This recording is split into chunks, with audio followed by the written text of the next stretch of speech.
Hello,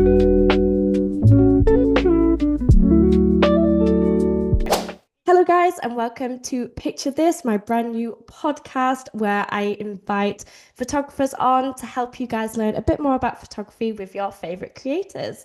So, today, really exciting for my first guest. We have Lucy Newson on today, specializing in equine, canine, and agriculture. If you're interested in anything like that, this is the episode for you. So, hello, Lucy. Thank you so much for being on with me today. Thank you for being my first guest. Bit nerve-wracking, but it's exciting. Oh, I'm so excited. Thanks so much for having me. You're Can't very welcome. So, first, I want you to introduce yourself to people who may not know you. What do you do? What stuff do you specialize in? And from there, really. Amazing. So, hello, my name is Lucy. So, I'm a rural lifestyle photographer. I live in Brentwood, Essex, but I travel all over the UK. I capture equine, canine, agriculture, and just rural life as sort of a whole, really. And I've had my business for 7 years and working on it full time. And alongside that, I do some mentorship for photographers from both amateur all the way to experienced. And I also offer freelance editing. Amazing. That's perfect. That's a really good description, actually. You went through everything there, which is good. I just throw all the information at you and I yeah. like it. I like it. Just throw it all at me. So with a lot of the stuff that I like to speak about, it's really sort of trying to get people into photography. So can you explain how you did that, how you got into the industry? Did you do any qualifications to get there and sort of your steps and journey to creating this big business that you have really? Yeah, absolutely. So I fell in love with photography sort of as a kid. My dad loved it, and every time we went on a family holiday, he'd bring his camera along. And when I was little, I learned that we used to go on a lot of family hikes, and I wasn't a big hiker, but I learned that when my dad took photos, we would stop for him to take the photos. So a photo meant a break. So I got a camera. So my first camera was my mum's old Film Olympus camera. And so what we'd do is I'd go out on the walk, I'd start taking pictures, and I'd take a lot of pictures because it meant a lot of breaks. And then from there, I fell in love with photography and sort of built out, always did it as a hobby. I left school at 17 after doing my A levels. And I did a week's worth of work experience during my A levels, and that was with a studio. So I did that with work experience. I fell in love with the studio. We got on really well, so I ended up doing a full-time job there for 2 years. So I worked there as a photographer and editor, and we did everything from school and dance photography to some events in London, a bit of fashion as well. So it was really good fun. I did an evening course as well in photography whilst I was doing that. Then after that, I realised that although I love photography, I preferred photography outdoors rather than indoors. So I went and set up my own business, focusing first on equine and canine, and then moving into agriculture a little later on. Wow, exciting. Did you find that from the studio work that you did that you've sort of found that that really wasn't your niche and you found something that you enjoyed a bit more, which is Yeah. obviously getting outside a bit more? Do you think that helped a lot with your dad taking photos outside as well? I think so, yeah. I remember a family holiday. So when I was about 12, we went to the Brecon Beacons, and we'd always stay on farms and things for our family holidays. And we stayed on a small holding. And that was the year I sort of really fell in love with photography. And it was outdoors, it was in a farming setting. So I sort of can trace everything back to there is where sort of my happy place was, sort of thing. And yeah, I think that's sort of what stemmed my business in that Yeah. way. Wow, that's really interesting. Yeah. I feel like with everyone, they have sort of like a starting point that sort of like booms into it. When you were in school, did you sort of find that love of photography through education or was it through the work experience that you did? I think it's work experience and things at home. So I didn't really study photography. I was quite lucky in terms of, so with my secondary school, so it was closing down, the one I was with. So then I jumped over to a second one. But when it was closing down, they had loads of photography resources that needed basically using up. So I had to go into the dark room and process a load of film. Sort of had a free license with that really to do what I wanted. But apart from that, photography I didn't really study in school. It was just later on that it sort of took off for me. So, with your job and your business starting up, I bet that's obviously a really scary thing to do with it. Was it sort of a leap of faith of, yeah, I'm going to start this, I'm really going to get into the business? Or was it sort of a bit of a, oh, maybe I shouldn't, maybe I should do sort of a normal, stable job, really? I think a lot of us creatives think. Yeah. No, it was a big jump. So I probably would advise to other people maybe not to do quite how I did it. So I took the big leap and just stopped working full time for the studio, completely jumped into my business. I'd probably advise that maybe you trickle it in, try a little bit first. But I was only 19, so I just sort of went for it. I was still quite young, and I could sort of get away with throwing it all in and seeing what happens. Do you remember what your first job was or the first contract that you sort of signed? The first one with my business was, I think, a family and dog photo shoot.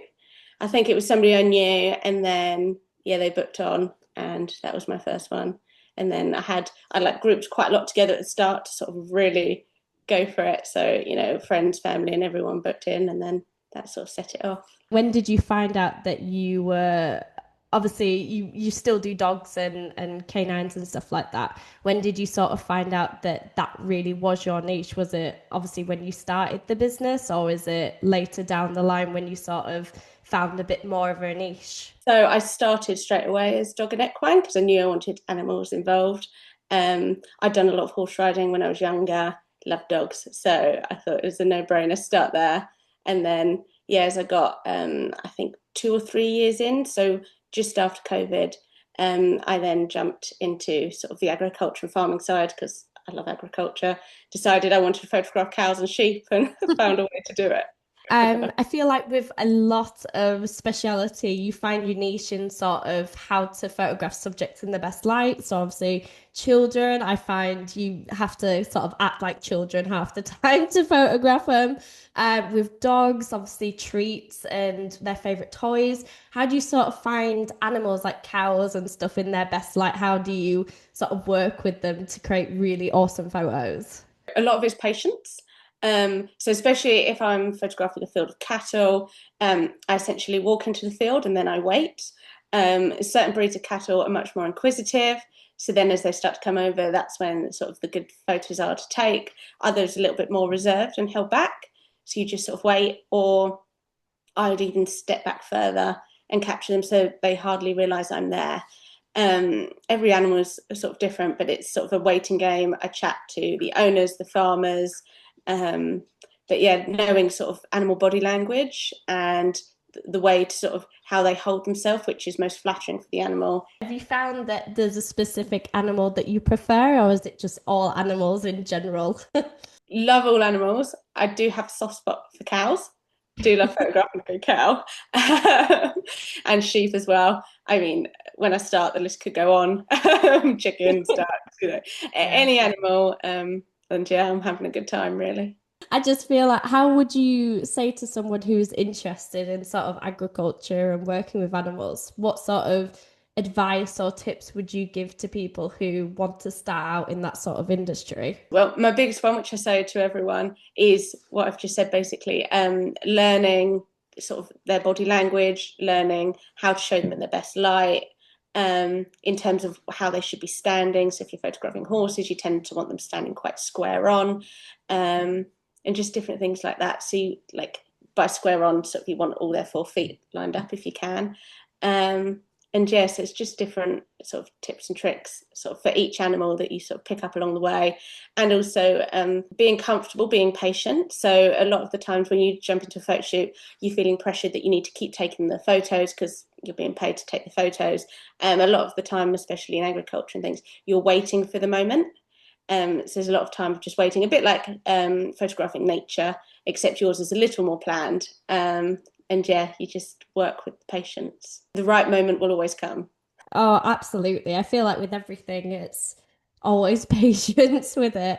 Is there any sort of moments in your career in either sort of your business or working with that you did for when you worked in the studio? Is there any sort of exciting moments that you're really proud of or that you just love telling to people? I love all my jobs. I think all of them have had like an exciting element or something where I'm like, yes, I've really like that shot I've nailed and I'm over the moon with. Um, oh, they're all so exciting. A personal exciting one for me was when I did do a photo shoot in Exmoor and I absolutely fell in love with the dog. Um, and that dog a few years later had a litter of puppies. And then I went down to Exmoor, collected a puppy, and that's now my dog. Oh, I love it. That's my tweed. So that is rather exciting, and I love that bit. But no, all of my jobs have sort of had wins. Um, from a business sense, I did have a trade stand at London International Horse Show when it was at Olympia. So that was like a long week, sort of trade stand, having a trade stand at the show. That was pretty incredible. Wow, that seems like really exciting stuff. Is there anything that you would love to do in the future? Are there any goals for you for your business or just personal that you would love to achieve with photography wise? I would love to do a van conversion and then drive around me in tweed. So because I travel a lot for my photo shoots, I cover all over the UK. I'd love to have like a base rather than traveling in my car and having to unpack somewhere. I'd love to have a van for the business, and yeah, just keep doing what I'm doing. Really, I absolutely love it. It's the best job. As long as I can keep doing what I'm doing, I'm more than happy. Definitely, that's how I feel. I feel like just doing this job, it just brings me so much pleasure, and you learn so much things and you meet so many cool people, definitely. How do you sort of stay in contact with some of your clients that you've worked with? Is it sort of more of a friendly basis, or do you keep them up with emails or that sort of stuff? Tends to be sort of more friendly. So Instagram is a great way to keep up to date with my clients. Chat to them a lot through there. I have a lot of sort of repeat clients as well. So I sort of see them photograph their family, and then I'm back the next year to photograph them again. So it's always nice to catch up. What sort of is your setup then? Walking through your process of, maybe finding a client all the way to taking the photos, maybe a sales and off to referring clients. How is your process through that? Okay, this is a big topic. So clients tend to find me often these days through word of mouth, and obviously it's repeat clients and things. So they reach out, they book in, and yeah, we get the ball rolling. I have phone calls with them, video calls. I tend to plan a lot of the shoot in advance. So it can depend. Some of my photo shoots are just a couple of hours long. Others can be up to a few days long. So I could be with a client for up to 3 days. Especially if they've got a large farm, large family, we just capture it all. So yeah, they book on. So we have the video calls, we have the chats, and then I arrive on the day. And if it's a 2 hour photo shoot, we sort of walk around the location we've got and we begin capturing the moments. If it's a 3 day, we might have a bit more of a chat, a good cup of tea first, and then we get kicking off. And I capture the moments. I come back to the studio and I begin the big edit. So what I tend to do is I'll come back to studio same day as the last day of the photo shoot. I download those photos and I back them up within an inch of their life. It's very important, the backups. Cannot stress it enough. So back up all the photos. I sort of start thinking about the edit. So usually I have a quick sneaky look as soon as I've downloaded them, because who wouldn't? Yeah. And then I usually leave it a couple of days before I then get stuck in to the edit. I go through, edit them all, send out the photos, have viewings as well where they jump on Zoom with me, or I go back to the house and show sort of all the photos in a slideshow. We chat it through. We might be putting together albums and frames. We do that then too. We sort of sign off there. If they'd like to recommend me, I always sort of really appreciate it. And we sort of reconnect as the years go on. So, coming from someone who loves, keeping in touch with people, how do you think you make your session so special that they want to come back with you? Is there something particular do, or is it just your personality that they just want to come back? Or Don't know. Um, I think it's so when I approach photography, it's quite relaxed. It's a relaxed approach. I'm looking for natural moments, natural photographs.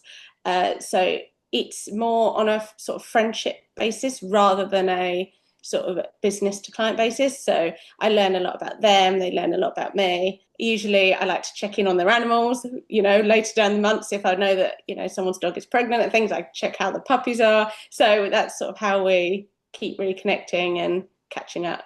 And then, of course, when you start sharing their photos on social media, if they give permission, they then sort of reminisce on the photo shoot, and it just builds up that rapport. So, you were talking obviously about the editing process with everything. What's your sort of go-to on editing? Is it sort of keep it quite natural, or do you sort of really nitpick in every sort of detail with the photos? So when I edit, I tend to edit by getting all the details. So I quite nitpick. I go through.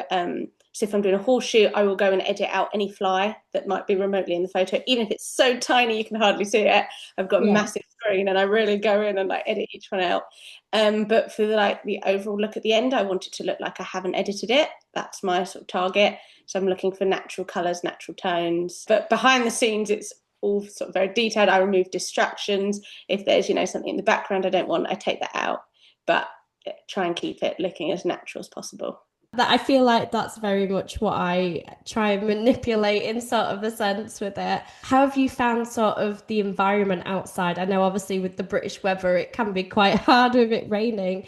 How do you sort of work that with clients? If it sort of rains for a day, do you sort of postpone the shoot, or what sort of your go-to from there? So it depends. If I've had a few clients sort of fly over from different countries for photo shoots. They've come from America. Of course, then they're only on sort of they have a set amount of days that they can have the photo shoot. So if that's the case, we still go ahead. We just pick sort of the driest weather window, and we embrace the weather. We get bright coloured welly boots. We get bright coloured umbrellas. We have a bit of fun with it. And if it's sort of a different style of shoot to that, then we're looking for places that are undercover or indoors. On the flip side, if we've got sort of all the time in the world, we'll completely reschedule to a new date. I feel like, especially for me, I find that, and I speak a lot about that on the channel, is about with the British weather isn't always the kindest to us. So, yeah, it is very hard. I find that we have a lot of people rescheduling, which obviously can be annoying for, I think that's just one thing that is a give or take when it comes to photography and working with people. You mentioned about you were very particular on hard drives and backing up and stuff.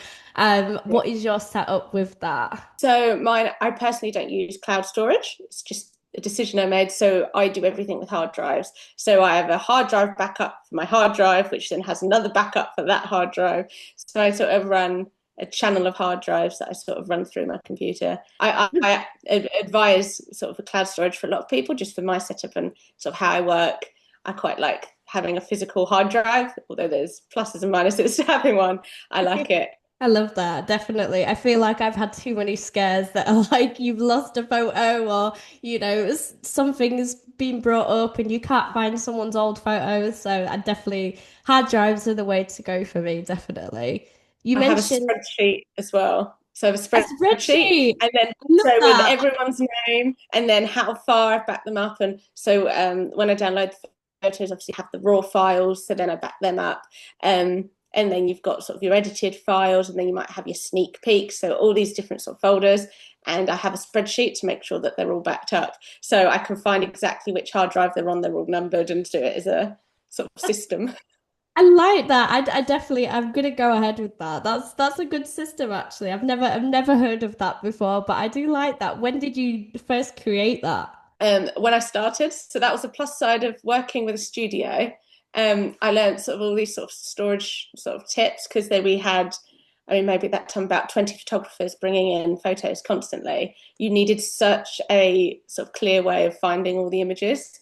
So I sort of learned my storage solutions from them. What sort of other things did you take away from your days working in the studio? A good one I learned was about the sort of efficiency of editing. So we had quite a lot of photos come in, so we had to edit quite quickly. So I learned how to sort of process images quite quickly, what to look for, and sort of white balance and things I can assess quite quickly and change to what I need it to be.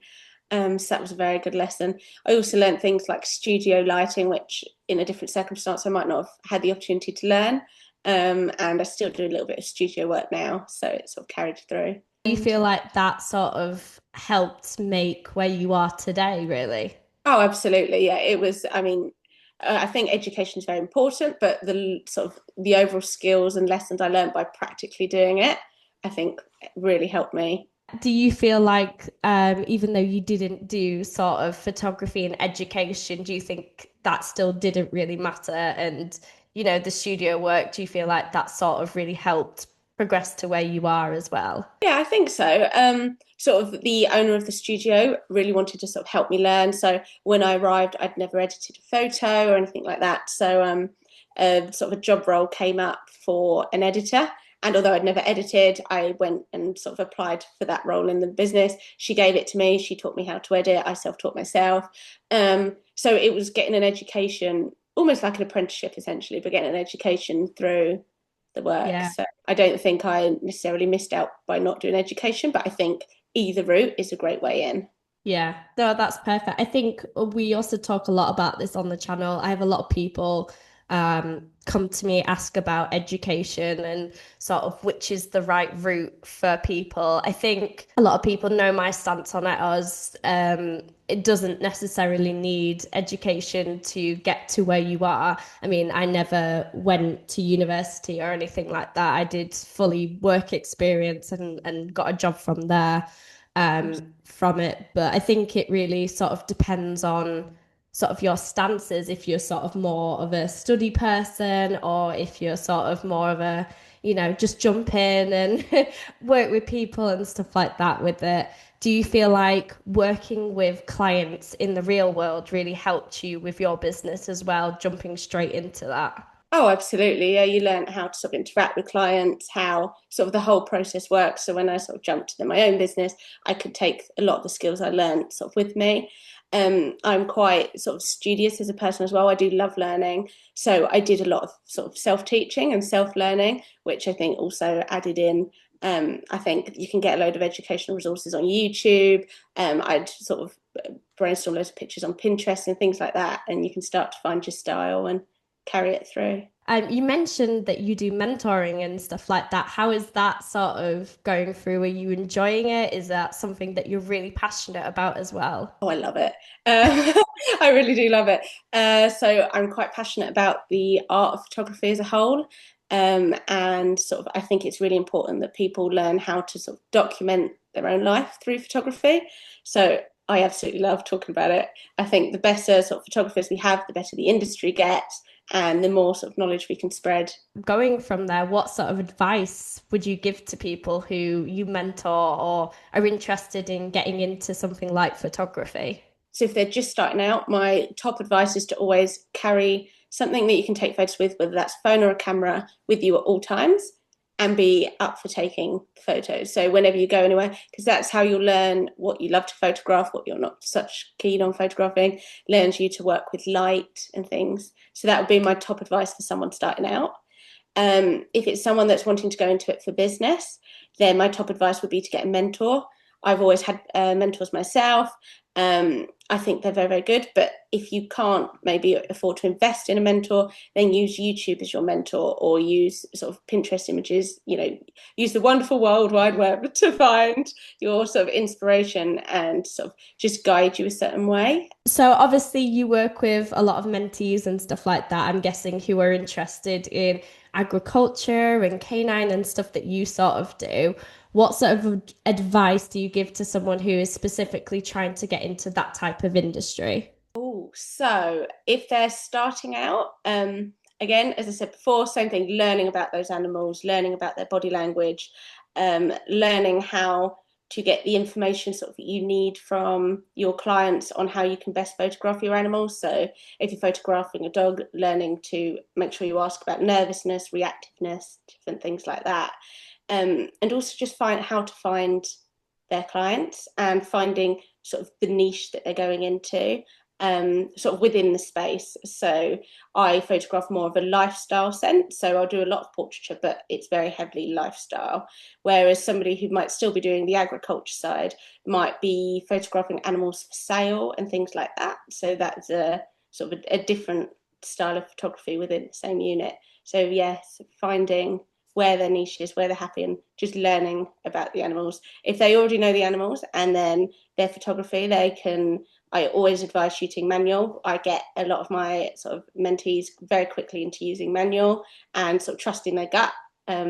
One tip I do have is, so whenever I walk into a room when I was starting out, I'd work out what camera settings I'd need to use to photograph in that room, in that space, wherever I am. So if I'm in the middle of the field, I'd think about what sort of photo I would like, so a correctly exposed photo, things like that. And then I'd try and work out the settings in my head. Then I'd take the photo and I'd see how close I am, because it starts tuning your eye into what it's going to be. Similar with sort of white balance. I walk into a white room, I tend to see if it's more on a yellow hue or a cooler hue, just so you can start getting your eyes used to picking out white balance as well. Oh, I know I think it's a weird what's the word? A very weird trick that I think us photographers have. I think my partner thinks I'm so weird for this, but I'll walk into a room and I'll be like, "Oh yeah, this is needs to photograph like this, and this wall's very yellow." And he's like, "It's a white wall." And I'm like, "Yeah, but it's like a tint yellow, maybe a tint I do brown." the And he's exact like, "You're same. so weird." When the light moves, so you're going, through the morning light into the evening light and things. I'm like, right, this room is sort of in a warm hue, and then the next, like later in the day, I come in and go, oh, it's a cool hue now, and they're like, well, it's just white, and I'm like, nope, it's changed color, I promise. I promise you it's different. Yeah. Yeah, you might not see it, but I can see it, and it's different. It'd make a completely different photo. Another thing that I think a lot of photographers have is trying to stay inspired and trying to pick a style but sort of evolving in a way. How do you sort of stay inspired and also try and keep on your niche as well? I'm quite passionate about my work-life balance. So I've worked very, very hard to get sort of a nice balance in there. So one way I keep inspired is I make sure that I still step away from my business. I have a lot of hobbies and interests, still in a similar sort of line. So keep poultry. I have my dog. I love gardening, making food from what I grow and things. So I get inspired from my sort of hobbies and what I love to do. And then when I'm sort of working in my business, if there's sort of a day and I'm sort of just staring at the computer and thinking I've just got no inspiration, I love Pinterest. I spend so much time on Pinterest. I pull boards together. I get some good music going. I have quite an eclectic taste of music, ranging from like complete extremes. So I try and pick the one moods that I'm most in, have a good playlist, get a good cup of tea, do a Pinterest board, and then I'm away. Other ways I do it is just by sort of watching TV programs that you're inspired by. I love All Creatures Great and Small. So the new series of that. So I watch that a lot. That inspires a lot of sort of my style of photography. It's a lot of agriculture and farming.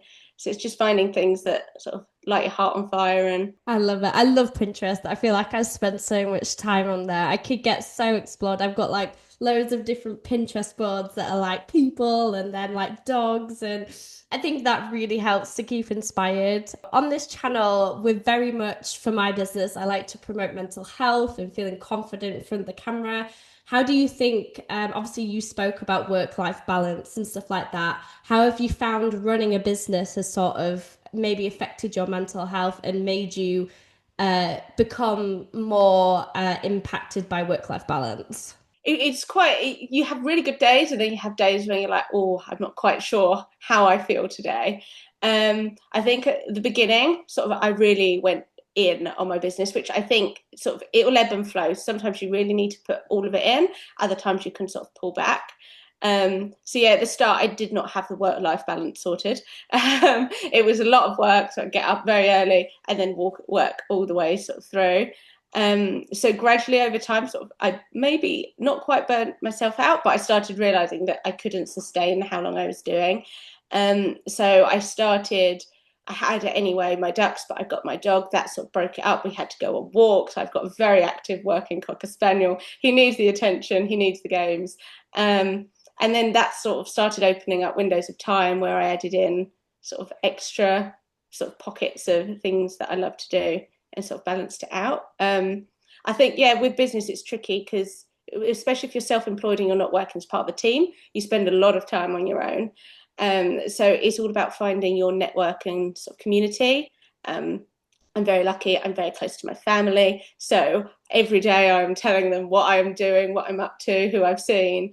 And I also have quite a close knit of photographer friends as well who are also self-employed. So they get it. We bounce ideas off each other. I'm very much about sort of the community in photography rather than the competition.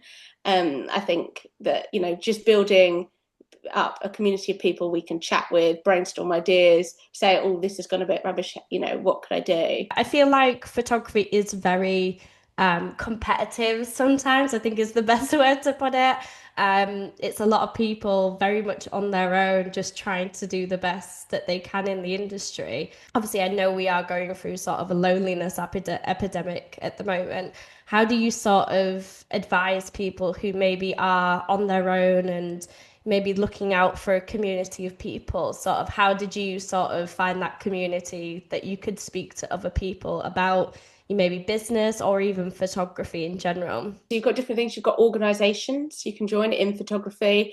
Sort of you can do your research, find which organisations sort of really narrow in on some of your niches, and then you can find like-minded photographers. Although I think it's good as well to have photographer friends that aren't in your niche, and because you're getting a fresh perspective that way.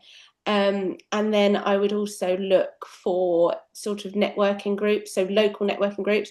Meeting online is great, but it doesn't replace meeting in person. So finding networking groups and also joining clubs and hobbies and things that aren't even related to photography. So if you've decided that, you know, you've always wanted to sing, go and join a choir. You can still tell them about your photography, your business. It'll turn out other people are self-employed. You might even get work from it. So I think that's a great way. Something I've always done, and I think this is sort of a great bit of advice, is sort of wherever I go, whatever I'm doing, I will tell that person I'm with what I do. So I will just slip it in. So whether it's the postman, the hairdresser, they know what my job is. That's great for building network connections. And it's surprising how many people sort of link into your industry as you start talking to them. They might have a relative that has horses that, you know, wants to learn photography, and then you become friends, and it's a good way to sort of keep chatting. I feel like I said, photography is really quite lonely sometimes, especially if you're self-employed and you don't work with a team of people. Um, I found, maybe like you said, sort of finding other groups that aren't photography related. So obviously, a lot of people know that in my channel we promote a lot about confidence and mental health. And my business is fully on feeling confident in front of the camera, and I feel like with photography, and I was speaking to a client about this the other day, is that a lot of people find it really nerve-wracking being in front of a camera. I mean, obviously, you see people like fix your hair just before we start and stuff. And I always have a lot of people come to me going, oh, I hate my photo being taken and stuff like that. Obviously, with you working with people and children, I bet you get that a lot with it.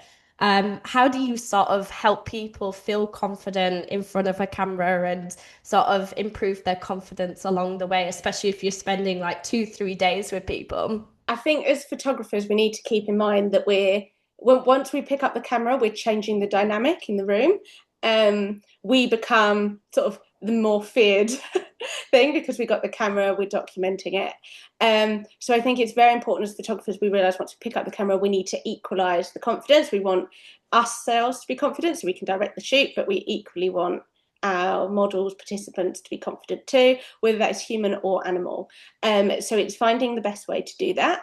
In my style of photography, because I'm capturing sort of everyday moments, when I turn up to a shoot, I'm putting my clients in everyday scenarios that they're used to doing, and I get the focus off me onto something else. So if I'm doing a family with a dog, they're interacting with the dog. They're walking away from me to start, so they're not having to stare at me. They're interacting with their dog. As they come towards me, I get them to call their dog's name, looking at their dog, so that they sort of start settling in, and they realise that they're not going to have to be posed or necessarily directed straight away. It's quite easy, and then we might build up a bit of posing sort of as we go through with the little steps. A similar sort of thing with animals as well is assessing sort of their body language, how they are, and then we sort of build up their confidence. It could be that we've got the camera to the side to start off with, especially with nervous dogs. We just sort of sit there, we're quiet in the space, and then we build up to introducing the camera. Have you found yourself working with a camera that you felt more confident, especially when you work with mentees and stuff like that? Have you found that you're more confident in front of a camera as well? Oh, so in front of the camera or holding the camera? In front of the camera, I'll switch the narrative there. So someone's taking a photo of you. See, I'm dreadful. I'm not hugely a fan of being in front of the camera. I've got much better. I loved it as a kid. I'd be that kid that, if the parents are taking a picture, I'm doing the biggest pose known to man. And then it sort of died off. But I do make sure that I get in front of the camera. I've had photo shoots myself for different things for my brand and just for other things too. So, yeah, I think you need to rely on the photographer to help the confidence of the model. And it's finding sort of that friendship in the photography to boost it.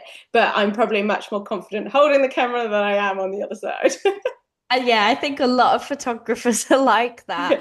I think it took me a very long time to start feeling confident in front of a camera, definitely. What sort of stuff do you do personally to sort of feel confident and maybe sort of stuff to help with your mental health, really? I think it all comes down again for me to my work-life balance. I have a lot of time outside.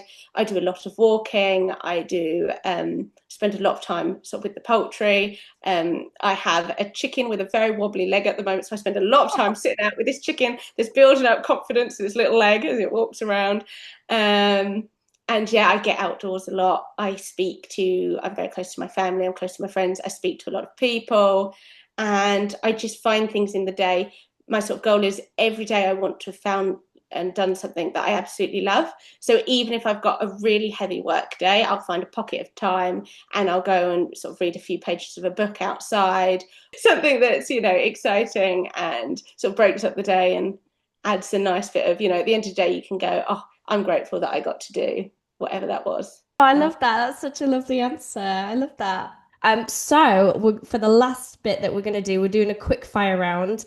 I'm going to ask you a couple of, I wouldn't say questions, but two things, and you've got to pick between those two. Are you ready? Okay. Yeah, I'm ready. Okay. Perfect. So we have film or digital. Oh no. Um, okay, this isn't off to a good start, but I'm just going to justify, right? So, in a business sense and in the modern world, it would have to be digital because the amount of photos I need to take, sort of the practicalities. But for my heart of photography, it'd have to be film. So, can I choose both? Yes, I like that. I like that answer. It's a good answer. You justified it, so I'll give you that. I'll try and do better on the next ones. Black and white or color? Oh, black and white, Portrait or landscape? landscape, Natural light or studio lighting? natural light. Planned sessions or spontaneity? I can't say that word. Spontaneity of a session. Oh, okay. A planned session with a little drop of spontaneity. I Like, like that. I'm working with animals and kids. We can only plan to a certain level, and then we just got to let happen what lets happen. But all the little first details, the outfits and the locations, that will all be pinned down. But then after that, we just see what happens and have good fun. Perfect. Raw or JPEG? Oh, raw, absolutely. Raw the way. Tripod or handheld? Handheld, because if I tried to photograph sheep with a tripod, I'd be constantly running after with this massive tripod. It has to be handheld. I'm usually flat on the ground most of the time, so Love that. handheld. It's like an exercise, isn't it? You're sort of running after people, doing weird places that you're laying down. I do so many like push-ups the whole shoot because I'm like flat on the ground and then they move and then you can't ask a sheep to come back, so you have to get up and run after the sheep and then you're flat on the ground again because low angles for animals, a lot of animals going lower or at eye level is the best sort of place to photograph. So yeah, I have to be willing to lie in a lot of mud. Alone or with a team? Alone, I think, One light setup or multiple light setup? or multiple. And last question, would you rather lose a lens or lose a memory card? Does the memory card have photos on? The memory card is empty. There's no photos on it. Oh, then I'll lose the memory card and keep the lens. But if there's photos on that memory card, then I'm not letting that go. I believe in you. Well, even with your all set up and your backup packs. Oh yeah, I'm still just in case because you need that other one because that's the original one. So because what happens if you then take that away and then you drop it or something? Like you need that original if you can keep on it. I like it. I like it. That's perfect. Well, thank you so much, Lucy, for coming on the show. I really appreciate it, especially being my first guest. We've had quite a chat. It's been great. I loved it. Thank you so much. Thank you for having me. It's been good fun. Perfect. Would you like to promote anything, any of your content on social media? You're welcome to do so now. So the best place to find me is probably on my website. So that is www.lucynewsonphotography.co.uk. From there, you can find my Instagram, Facebook, information on my mentorship and my photo shoot packages. Bye. And remember, guys, if you want to subscribe to my channel, Lucy B Photography, we have a lot more stuff on my Instagram, which is again Lucy B Photography, catching up on all things self-love, confidence, and photography. So thank you so much, guys, and I'll see you guys on the next episode. Bye.